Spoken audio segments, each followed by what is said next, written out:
இன்னைக்கு அண்ணன் சீமான் ஒரு கேள்வி கேட்டார் இல்லையா, விஜய் என்ற நபருக்கு சுய அறிவு கிடையாது. சுய அறிவு உனக்கு இருந்துச்சுன்னா நீ ஏன் ஒரு ஸ்ட்ராட்டஜிஸ்ட கூட வைக்க போற, நீ ஏன் வேற ஒரு நபரை கூட வைக்க போற?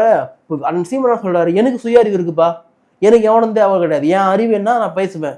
விஜய் போன்றவர்களுக்கு அறிவை கடன் வாங்குறாங்க. ஆதவ கொஞ்சம் கடன் வாங்கு, அவர் புசியானதுக்கிட்ட கொஞ்சம் கடன் வாங்கு, நிர்மல்குமார் கிட்ட கொஞ்சம் கடன் வாங்கு, அப்புறம் யார் நம்ம மன்னர் இருக்கார்ல பேச்சாளர், அவர்கிட்ட கொஞ்சம் கடன் வாங்கு அப்படின்னு சொல்லிட்டு எல்லாருக்கிட்டையும் கடன் வாங்கி ஒரு மூலையை வச்சுறாரு.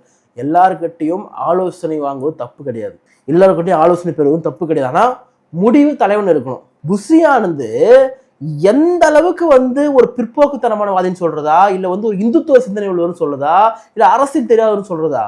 பர்மிஷன் வாங்குறதுக்கு எஸ்பி கிட்ட கொடுக்க லெட்டர் எடுத்துன்னு போயிட்டு நான் விநாயகர் கோயில வச்சு நான் பூஜை பண்ணுவேன்னு சொன்னா இவர் என்ன சொல்றது?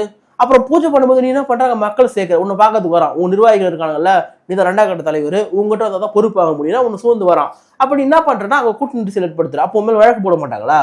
ஒரு அடிப்பட்ட வீட்டுல, ஒரு பாதிக்கப்பட்ட வீட்டுல, ஒரு இறந்து போன வீட்டுல குறைந்தபட்சம் விஜய்க்கு அடுத்த பொசிஷன்ல யாரு இருக்கா? புசியானந்த் ஏன் போல? ஆதவ அர்ஜுனா ஏன் போல? நிர்மல்குமார் ஏன் போல? உங்க தலைவர் தான் போனா கூட்டம் வந்தது, நீங்களாம் ஏன் போல? உங்க தலைவருக்கு தான் இறக்கம் இல்லைன்னா உங்களுக்கு இதயமே இல்லையா?